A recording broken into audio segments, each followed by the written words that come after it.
Bismillahirrahmanirrahim. Assalamualaikum warahmatullahi wabarakatuh. Alhamdulillahirabbil alamin. Wal aqibatu lil muttaqin wala udwana illa 'alal zalimin. Asyhadu an la ilaha illallah wahdahu la syarikalah wa asyhadu anna sayyidana Muhammadan abduhu wa rasuluh wa la nabiyya ba'dah. Allahumma fashalli wa sallim ala hadan nabiyil karim wa ala alihi wa ashabihi ajmain. Amma ba'du. Allahumma subhanaka la ilma lana illa ma 'allamtana wa 'allimna ma yanfa'una wa zidna ilman. Rabbana atina fid dunya hasanah wa fil akhirati hasanah wa qina adzabannar. Amin ya rabbal alamin.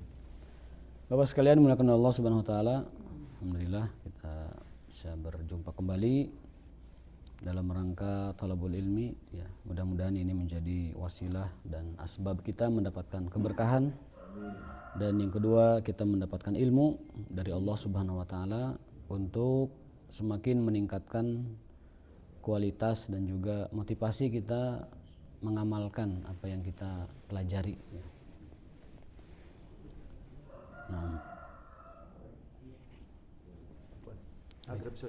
ada akrab, ada khalas.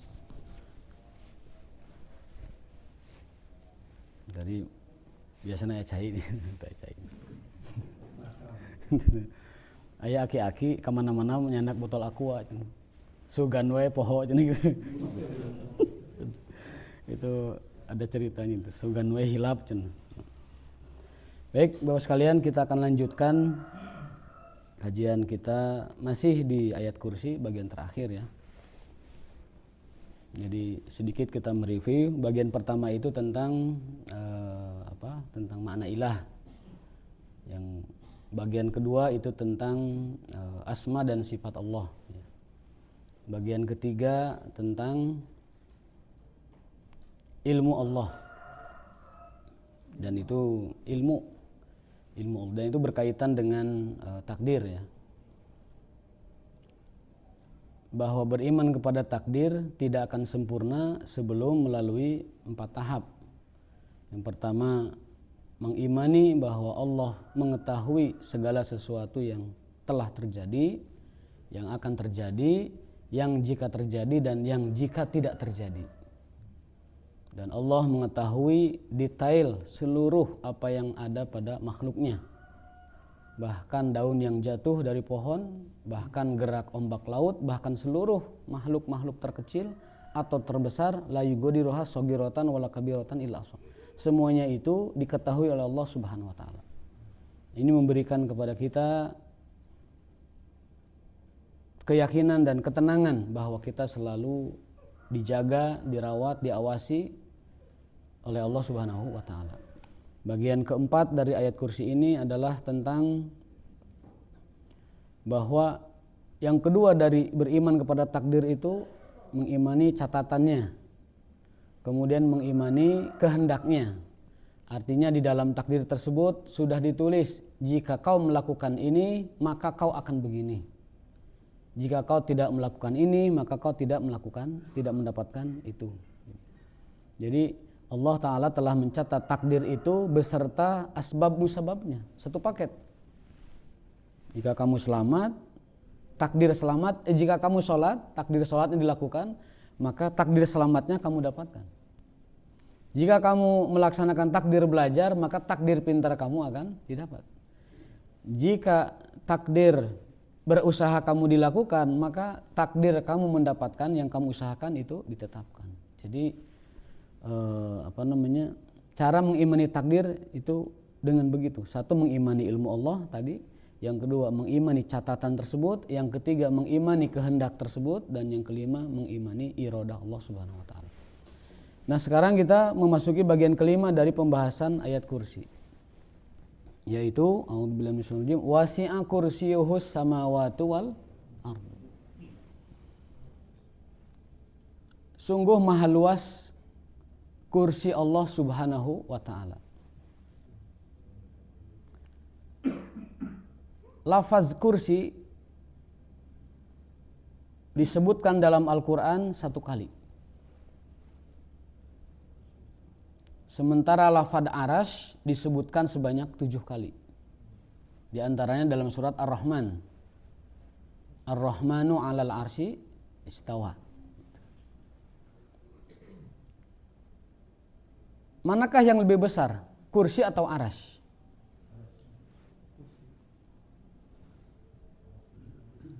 Di dalam hadis Nabi SAW disebutkan, saya kutip hadisnya, Mas samawatu sab'u fil kursi illa kahilqatin mulqatin bi ardin falat. Wa fadlul arsy 'alal kursi ka fadli tilkal falati 'ala tilkal hilqah atau halaqah. Jadi gambarannya begini.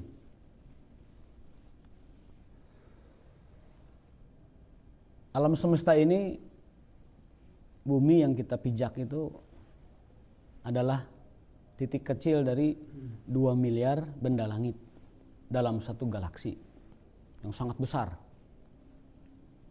Di galaksi ini semua ada tuh, matahari, 9 planet dan lain sebagainya. Nah, galaksi Bima Sakti yang terdiri dari 2 miliar benda langit itu, bintang ya, segala macam, itu adalah satu titik dari 2 miliar galaksi yang ada di semesta ini. Nah, 2 miliar galaksi yang ada di semesta ini ternyata itu juga satu titik dari sekian ratus triliun kumpulan-kumpulan dari galaksi-galaksi itu.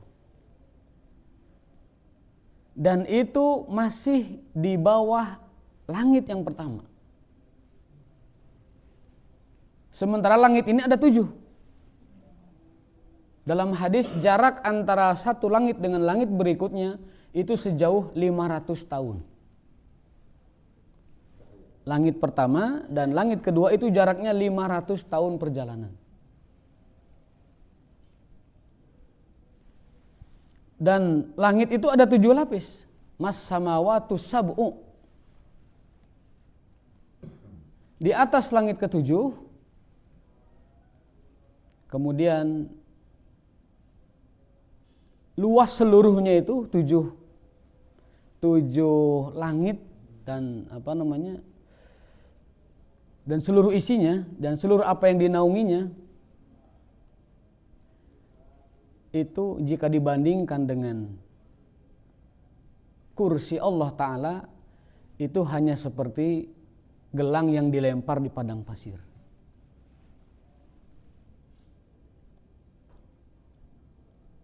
Nah, besarnya kursi tersebut itu jika dibanding dengan arsy Allah seperti gelang itu dilempar di padang pasir itu. Berarti luas mana? Luas arsy. Dan arsy itu dalam hadis disebutkan bahwa makhluk terbesar yang Allah ciptakan itu adalah arsy. Paling besar, paling berat, a'dhamuha wa asqaluha wa amjaduha, dan paling agung.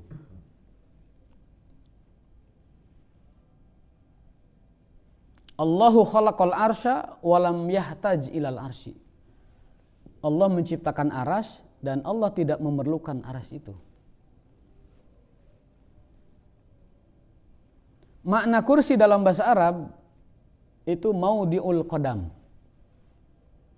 Maudiul qadam artinya tempat berpijak. Itu arti kursi. Dan kursi itu ada di depan arsy. Baina yadayil arsy.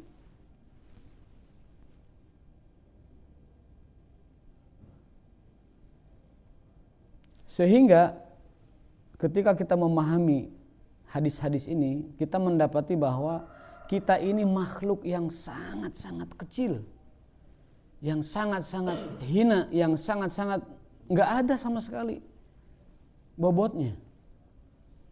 Bahkan dunia di sisi Allah hanya seperti satu sayap nyamuk. Dunia yang tadi itu yang 7 langit dengan yang dinaunginya, yang sekian ratus triliun galaksi, dengan galaksi itu ada 2 miliar benda langit, bintang dan sebagainya. Kita manusia itu tidak ada apa-apanya. Tetapi walaupun manusia itu adalah makhluk yang tidak ada apa-apanya, tetapi dia makhluk yang paling sombong. Paling sombong. paling sombong. Paling sombong dari sifatnya.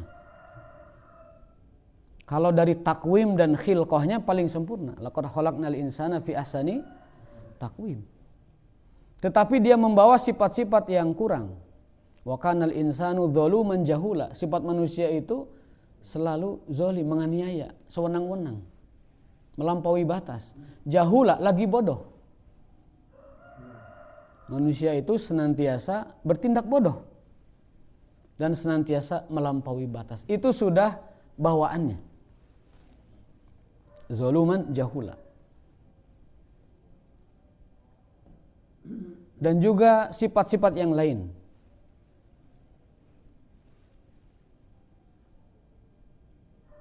Bahkan yang diwariskan oleh Nabi Adam kepada kita, itu sifat tersebut adalah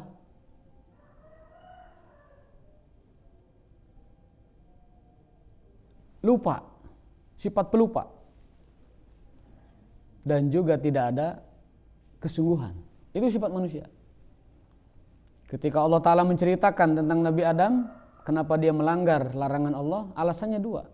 Karena Adam lupa. Dan yang kedua, karena Adam tidak punya kesungguhan. Kata Ibnu Katsir, manusia diwariskan oleh Adam dua sifat itu. Pohoan yang tara sungguh-sungguh dalam segala hal. Nya ke rumah pohoan terus ngedul, nah itu. Babari poho jeung kedulan, nah, coba mau gimana coba? Komplit udah. Manusia itu komplit, sempurna pada kekurangannya. Itu fitrah.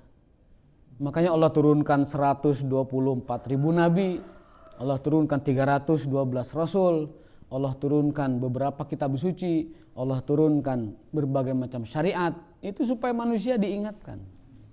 Fadzakir inna fa'atidz dzikra, beri peringatan pada manusia. Sungguhnya itu bermanfaat. Fadzakir fa inna dzikra tanfa'ul mu'minin, terkhusus orang-orang beriman, ingatkan karena itu bermanfaat. Jadi karena kita ini sempurna pada kekurangan, sempurna pada ketidaksempurnaan, maka kita disuruh untuk saling mengingatkan. Sebagaimana dalam surat Al-Asr, semua manusia dari Adam sampai nanti manusia terakhir yang menyaksikan kiamat itu dalam kerugian, kecuali orang yang beriman, yang beramal soleh dan saling mengingatkan dalam iman dan amal soleh itu, dan saling mengingatkan dalam kesabaran menjalani iman dan amal soleh itu. Al-haqqu kata para ulama adalah Al-Quran. Kita disuruh untuk saling mengingatkan dalam hal Al-Quran, tentang ajaran Quran, tentang pesan Al-Quran, tentang baca Al-Quran, tentang tadabbur Al-Quran. Dan kita disuruh untuk bersabar di atasnya. Jadi sesuatu yang kita boleh riweuh dan paling sibuk itu adalah dalam urusan Al-Quran. Sesuatu yang kita harus paling saling mengingatkan itu adalah tentang ajaran Quran, bukan tentang yang lain. Jangan mau terlalu disibukkan dengan urusan-urusan yang tidak ada kaitannya dengan Quran.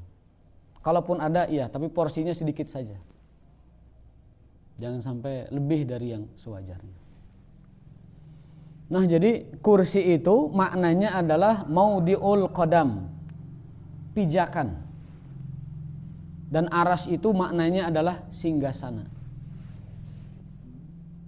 Dan Allah istiwa di atas aras.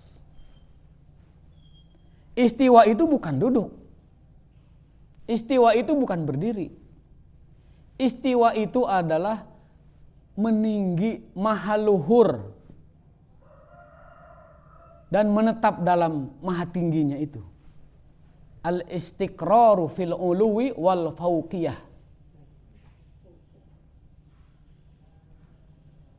Allah maha tinggi, Allah maha luhur dalam keluhuran dan ketinggiannya. Di atas aras. Di atas itu tidak nencel, tidak nempel. Di atas. Aras yang maha besar ini itu dipikul oleh 8 malaikat. Wa yahmilu arsya rabbika fawqahum yawma idzin samaniyah dalam surat Al-Ma'arij. Sesungguhnya aras Allah Subhanahu wa taala itu dipikul oleh 8 malaikat yang besar. Ukuran besarnya malaikat pemangku aras ini, jarak antara ujung telinga dengan pundaknya 500 tahun perjalanan. Betapa jauhnya. Dari lahmata udunai, ujung telinga dengan pundaknya itu 500 tahun. Sebesar apa itu malaikat yang memangku aras?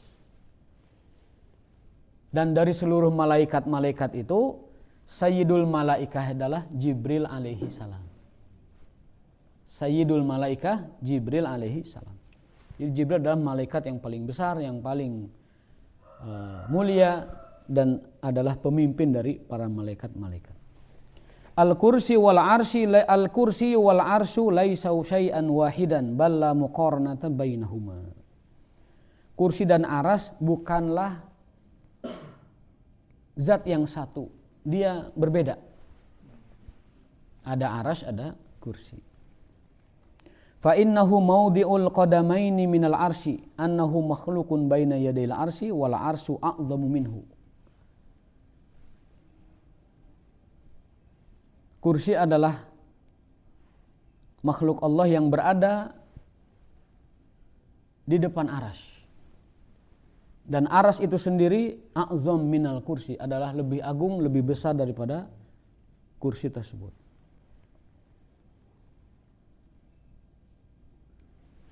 Apa yang bisa kita petik dari keterangan itu? Ini menambah keimanan kepada kita tentang kebesaran Allah Ta'ala, tentang bagaimana kita merasa hina dan kurang serta lemah di hadapan Allah Ta'ala. Dan berikutnya kita senantiasa menghadirkan takzim dan tamjid kepada Allah Subhanahu wa Ta'ala. Maka ayat kursi oleh para ulama disebut sebagai pondasi tauhid dan tasawuf. Kalau kita berbicara tauhid, kalau kita berbicara tazkiyatun nufus, maka pondasi dari keduanya itu adalah ada pada ayat kursi.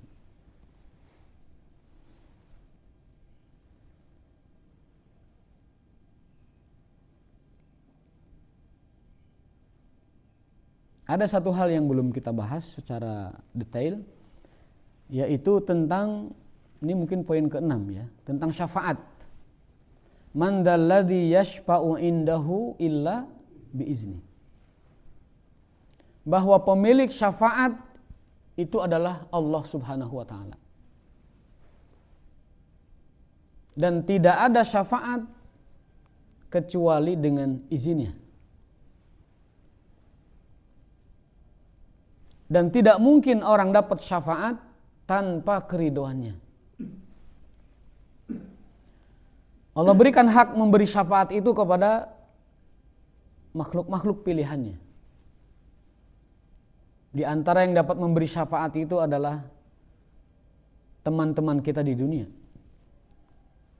atau anak kepada orang tuanya, atau orang tua kepada anaknya, atau Al-Quranul Karim yang merupakan kalamullah, atau bahkan yang paling besarnya adalah Rasulullah SAW.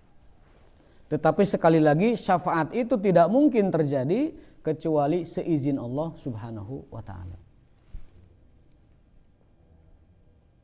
Karena rukun dari syafaat itu, satu, ada yang mensyafaati, asy-syafi', yaitu Rasulullah. Ada al-masfu', yang diberi syafaat, yaitu kita semua manusia. Dan yang ketiga, ada al-idhnu bisyafa'ah, ada izin dari Allah untuk diberikan syafaat itu. Sehingga kalangan salaf mengatakan kalau orang berharap syafaat tapi tidak merayu ridha Allah atau tidak mendapatkan ridha Allah, maka itu adalah ilusi, khayal. Orang yang berharap dapat syafaat baik dari Quran atau dari Rasulullah atau dari orang-orang yang baik, tetapi dia tidak mendapatkan izin berupa keridhaan Allah Ta'ala, maka itu adalah harkos. Apa harkos itu? Harapan kosong atau sia-sia. Ada harkos, ada barho. Kalau barho itu bubar poho tuh. Biasa pengajian kita tuh sifatnya tuh barho itu, bubar poho. Nah, kalau harkos itu, kalau harkos itu harapan kosong. Ya. Berarti kan hierarkinya adalah aras, Ya. Allah Subhanahu Wa Taala, aras, kemudian kursi. Ya. Nah, fungsi kursi itu sebenarnya apa? Pijakan itu maksudnya apa? Nah, hakikat itu hanya Allah yang tahu. Tetapi Allah memiliki makhluk yang bernama kursi dan aras, dan keduanya adalah makhluk Allah yang paling besar. Makanya dalam akidah Thahawiyah, Imam Abu Ja'far Al-Hanafi mengatakan, Allahu khalaqal arsya walam yahtaj ilal arsy. Allah menciptakan aras juga kursi, dan Allah tidak membutuhkan aras dan kursi itu.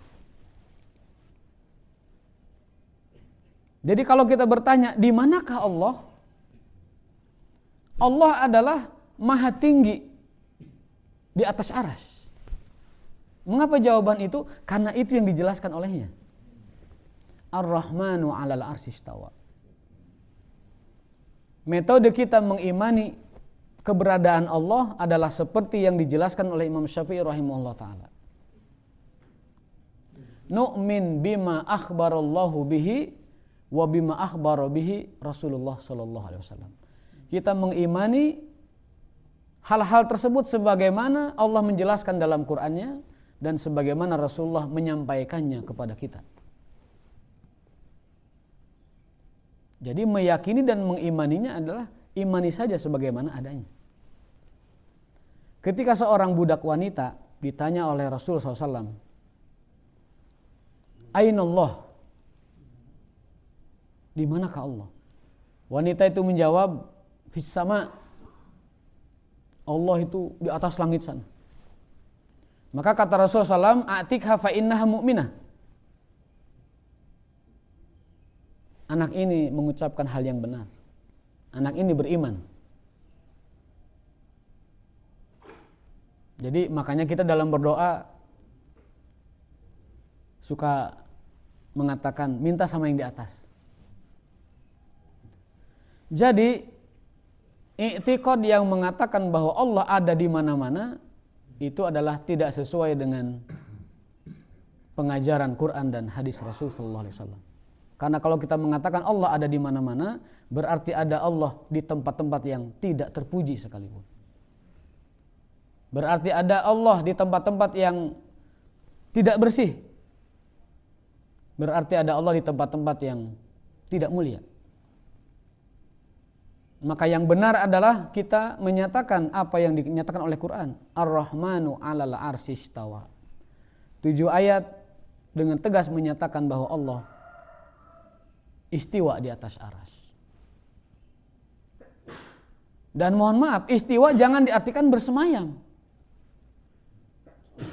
Bersemayam itu bukan istiwa. Istiwa itu istiwa, bukan bersemayam. Istiwa itu secara bahasa artinya ala wartafa'a. Ali tinggi, wartafa'a dan maha tinggi. Jadi tinggi dan luhur itu Allah. Maha tinggi dan maha luhur. Bukan bersemayam. Bukan duduk, bukan berdiri. Tetapi istiwa. Maka 120.000 sahabat yang hidup bersama Rasulullah SAW tidak pernah ada yang menanyakan apa itu istiwa. Karena secara bahasa Arab, fusha, makna itu dipahami dengan jelas apa adanya. Tidak ada yang bertanya.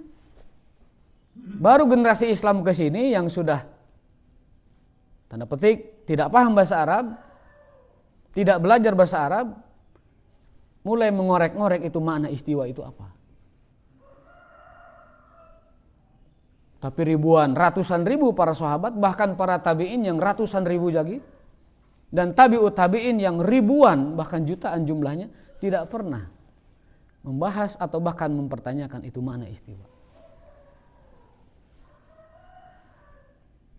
Itu kalau kita bertanya, di manakah Allah yang tiap hari kita sembah?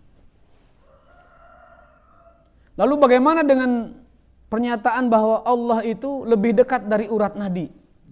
Ada kan yang bilang seperti itu. Kalau kita lihat ayatnya, ternyata bunyi ayat itu adalah wa nahnu aqrabu ilaihi min hablil warid. Dan kami lebih dekat kepada manusia bahkan hablil warid dari urat nadinya. Yang dimaksud kami di situ adalah para malaikat pencatat amal kita lebih dekat dari urat nadi kita. Karena lafaz nahnu dalam bahasa Arab jika ada dalam Al-Quran itu artinya adalah penugasan Allah kepada para malaikat. Bukan Allahnya. Karena Allah senantiasa menggunakan lafaz dhamir huwa. Ketika menyebut lafaz dhamir nahnu itu Allah menugaskan malaikatnya. Adapun yang dimaksud dengan Allah Subhanahu wa taala meliputi segala sesuatu, wala yuhituna bi syai'in min ilmi illa bima syaa. Yang meliputi itu adalah ilmu dan pengetahuan Allah.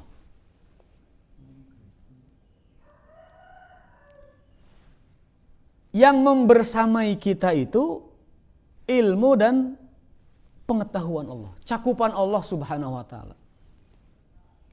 Dalam semua tafsir dijelaskan yang dimaksud dengan ma'iyah atau kebersamaan Allah yakni ma'iyatul ilmi wal ihatah. Kebersamaan yang dimaksud adalah pengetahuan dan pencakupan Allah Ta'ala meliputi segala sesuatu. Tidak ada satu biji atom pun di dunia ini, di semesta ini yang tidak ada dalam cakupan dan ilmu Allah Subhanahu wa taala. Itu yang dimaksud dengan ilmu dan pengetahuannya melingkupi segala sesuatu. Dan kebersamaannya adalah kebersamaan ilmu dan cakupan. Persis seperti kita mengatakan begini, aku berjalan bersama matahari. Kira-kira mataharinya gigirin orang atau gimana? Saya berjalan bersama matahari. Yang bersama kita matahari itu apanya? Cahayanya. Begitu juga Allah bersama kita itu adalah nurnya, ilmunya, ihatahnya, ma'rifahnya. Tapi bukan zatnya. Karena zatnya itu taqaddasat zatuhu wa'alat wartafa'at. Karena zatnya Allah tidak dapat dijangkau oleh manusia, oleh makhluk apapun. Kemarin kita baca hadisnya. Andaikan nur Allah Subhanahu wa taala asyraqat wa kasyafat ditampakkan bagi makhluk, la ahraqat man taha ilaihi basuruh, maka seluruh alam semesta ini akan terbakar. Beruntung kita Allah tidak menampakkan dirinya. Beruntung kita Allah tidak membuka tabir cahayanya. Andaikan cahaya itu dibuka, maka semesta ini akan terbakar seluruhnya. Itu pernah dilakukan oleh orang Yahudi dulu. Ketika meminta Nabi Musa alaihissalam, faqalu ya Musa arinallaha jahratan. Hai Musa, tampakkanlah pada kami Tuhanmu itu, biar kami lebih beriman. Gitu judulnya kan begitu. Nabi Musa yang kemudian nanti diakui itu adalah tindakan bodoh dan beliau taubat kepada Allah, nyumponan ka hoyong orang Yahudi eta, meminta kepada Allah untuk menampakkan dirinya. Allah penuhi, falamma tajalla lil jabal, baru saja cahayanya itu menimpa gunung-gunung, ja'alahu dakka, Itu semuanya hancur gunung itu. Bergetar, berguncang dan hancur. Fakharra Musa sa'iqa, Musa pun jatuh pingsan. Falamma afaqa, ini dikabarkan oleh Quran nih. Falamma afaqa, saat siuman terbangun, Nabi Musa bertaubat kepada Allah, inni tubtu ilaik. Aku bertaubat kepadamu ya Allah, dan aku tidak ingin menjadi orang-orang yang bertindak bodoh. Jadi beruntung kita Allah tidak menyingkap tabirnya. Beruntung kita Allah tidak menyingkap cahayanya. Beruntung kita Allah tidak menampakkan dirinya. Jangankan Allah, pemilik segalanya. Dalam hadis disebutkan, andaikan bidadari itu turun ke dunia, maka cahaya matahari akan redup dan kalah olehnya. Itu baru bidadari, Pak. Apalagi sang pencipta dan pemilik alam semesta ini. Nah, keagungan Allah seperti ini akan menambah keimanan kita dan ta'adub kita, adab kita kepada Allah Subhanahu wa taala. Akan mengurangi kesombongan, ketakaburan dan kelancangan kita kepada Allah Subhanahu wa taala. Akan menambah rasa takut, rasa malu kepada Allah Subhanahu wa taala. Akan merasa lebih berjaga-jaga dan waspada dari segala tipu daya Allah Subhanahu wa taala.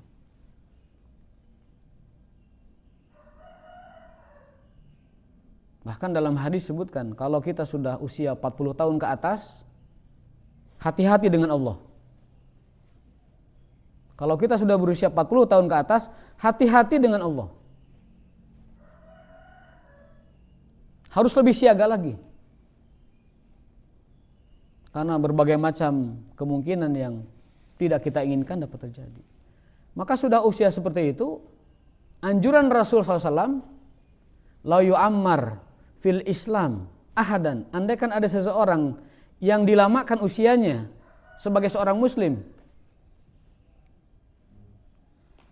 maka itu tidak ada kecuali hanya untuk bertasbih, bertahmid dan bertakbir, artinya berzikir. Kalau sekiranya ada orang yang dilamakan usianya, seorang muslim di atas 40 tahun, sebenarnya itu laisa illa, tidak ada maksud. Ini kata Nabi SAW, kecuali untuk bertasbih, bertahmid dan bertakbir. Artinya apa? Zikrullah. Tadi ayatnya kita baca, ya ayyuhalladzina amanu dzkurullaha dzikran katsira.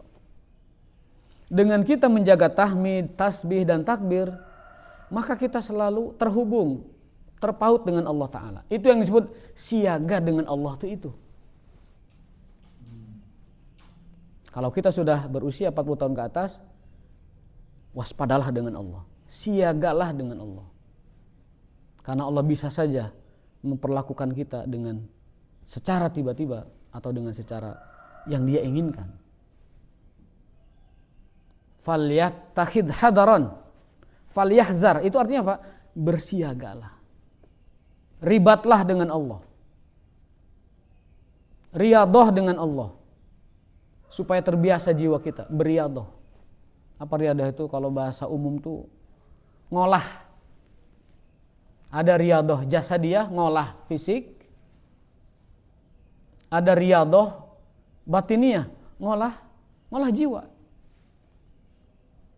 Dengan banyak berzikir, dengan banyak tilawah, dengan banyak takhasyu', tadarru, dengan banyak mempelajari ayat-ayat Al-Quran, menemukan keagungan Allah dalam Al-Quran. Itu yang dimaksud dengan siaga dan ribat, waspada dengan Allah Subhanahu wa taala. Jadi bedanya, kalau kita takut kepada Allah, caranya mendekat. Kalau kita takut sama manusia, menjauh. Ada di Tasik itu ajengan yang ucapannya tuh gaul banget, tapi bagus gitu. Ulah wawanianan ka Allah bisi bubuk cen. Kahade ka Allah bisi bubuk mana? Bubuk teh Hancur lebur, Pak. Jangan macam-macam sama Allah, nanti kamu hancur lebur.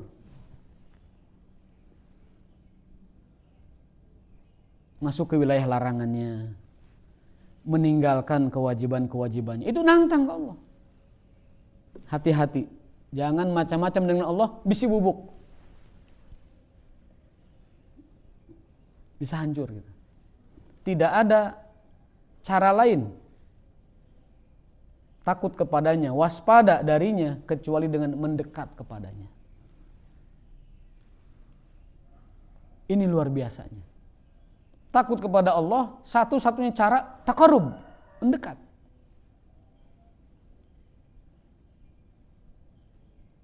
Dan itu hanya kepada Allah SWT. Pada manusia tidak ada orang takut dengan mendekat. Paling-paling menjauh atau menjilat sekalian kalau manusia. Tapi kalau kepada Allah, semakin takut, semakin waspada, yaitu dengan taqarrub dan juga merayu ridhonya Allah Subhanahu wa ta'ala. Dengan apa?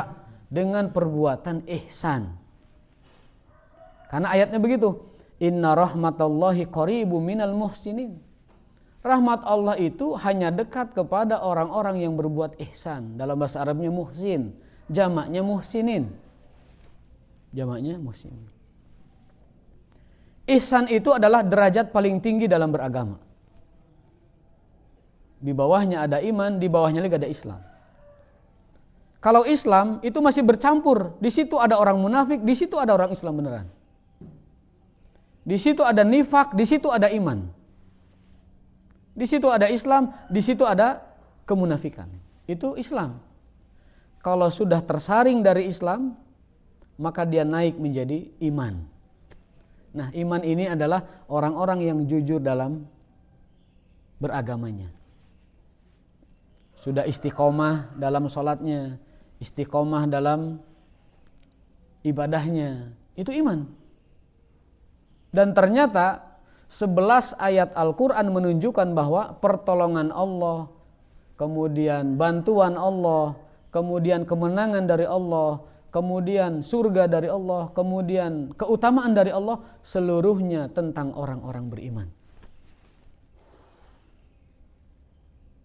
Wa kadzalika haqqan alaina nunjil mu'minin. Satu ayat begitu bunyinya.